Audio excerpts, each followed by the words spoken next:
सभी को नमस्कार। मेरा नाम स्वप्ना जोशी है। मैं अनुरणन प्रतिध्वनि मंच से जुड़ी हुई हूँ स्वाति जी के साथ। सबको धन्यवाद मुझे ये मौका देने के लिए कि मैं पुण्य सलीला माँ अहिल्याबाई होलकर पे अपने कुछ विचार व्यक्त कर सकूँ। आज उनकी जन्म तिथि है, जयंती है, और उनके जैसी रानी निमाड़ मालवा को मिलना एक शताब्दियों में कोई ऐसा होता है जिसको जन जन प्यार करता है। और माँ अहिल्याबाई होलकर को सिर्फ हिंदू ही नहीं, मुस्लिम लोग भी बराबर प्यार और सम्मान देते थे। उन्होंने महिला सशक्तिकरण की ऐसी नींव और ऐसा आधार रखा जिससे कि लड़कियों को जो बाल विवाह कर दिया जाता था तो उन्हें पढ़ाने के लिए शालाएं खोली गई। उन्होंने पहले लड़कियों का पढ़ना मतलब एक बैंड था, उन्होंने उसका विरोध किया। उस समाज में उनके बहुत कड़ी तरीके से उन्होंने विरोध दर्ज करवाया। कन्याओं का और स्त्रियों की शिक्षा पर जोर दिया। उसके बाद स्त्रियों को स्वरोजगार प्राप्त हो, घर पे रह के वो कार्य कर सके, उसके लिए भी उन्होंने कई तरह के रोज़गार के साधन उपलब्ध कराए, जिनमें से सबसे मुख्य है महेश्वरी साड़ी, क्योंकि बाद में वे इंदौर से अपनी राजधानी महेश्वर ले गई थी और वहाँ पे साड़ी बुनने के कई कारखाने खुलवाए, इसलिए वो महेश्वरी साड़ी के नाम से बहुत बहुत विख्यात है। आज भी महेश्वर में हाथ से साड़ी बुनने के कई कारखाने हैं और उनकी प्रसिद्धि पूरे विश्व में है महेश्वरी साड़ियों की। अहिल्याबाई होलकर जी ने सिर्फ स्त्री शिक्षा और रोजगार ही नहीं, यहाँ तक कि उन्होंने स्त्रियों को खुद की रक्षा कैसे करनी चाहिए और ज़रूरत पड़ने पे अपने देश की रक्षा कैसे करनी चाहिए, उसके लिए भी वे पहली थी जिन्होंने स्त्रियों की एक सेना बनाई, जिसको हम बोलते हैं ना ऑफिशियली उन्होंने स्त्रियों की सेना बनाई।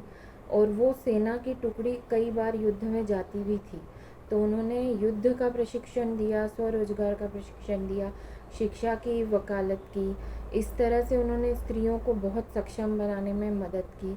इसके बाद भी उन्होंने दूसरों के लिए भी सोचा, आदिवासियों के लिए सोचा। आदिवासियों को जंगलों से निकलकर गाँव में बसने के लिए उन्होंने मनाया, ताकि जो शिक्षा की सुविधाएं और बाकी सुविधाएं जो दूसरों को मिलती थी वो आदिवासी लोगों को और उनके बच्चों को भी मिले। और इसके साथ ही साथ उन्होंने आम जनता के लिए भी बहुत काम किए। बड़े बड़े मंदिरों का, पूरे भारत देश में बड़े बड़े मंदिरों का पुनरुद्धार करवाया, कई घाटों का निर्माण कराया, कई धर्मशालाएं कई जगहों पे बनाई। अपने राज्य के बाहर भी जाकर उन्होंने तीर्थ स्थानों पे कई धर्मशालाएं बनवाई।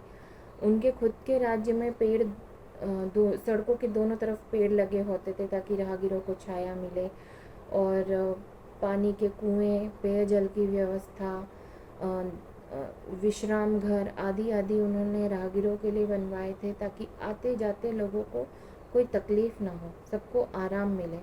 उनका ये कहना था कि मैं रानी नहीं हूँ, मैं सेवक हूँ। ये जो कुछ भी है ये भगवान का है और भगवान ने मुझे ये सेवा करने का मौका दिया है, तो जो मैं सबसे ले रही हूँ वो मेरे ऊपर एक कर्ज है, तो ये मैं कैसे चुकाऊँगी। तो वो जनता की सेवा करके उस को जो अपने ऊपर कर्ज मानती थी वो चुकाती थी, जन जन तक वो पहुँचती थी, उनके दुख सुख खुद सुनती थी। उनका न्याय सर्वप्रिय था। न्याय के लिए उन्होंने अपने बेटे तक को कड़ी से कड़ी सज़ा दिलवा दी थी, हाथी के पैरों के नीचे कुचलवा दिया था। तो वो एक न्याय प्रिय रानी थी। वे एक जन जन तक वह पहुंची, इसलिए उन्हें मातोश्री कह के आज भी लोग उतना ही सम्मान देते हैं। आज भी उनकी वही इमेज सबके सामने है, वही प्रतिकृति है जिसके लिए वे विख्यात थी।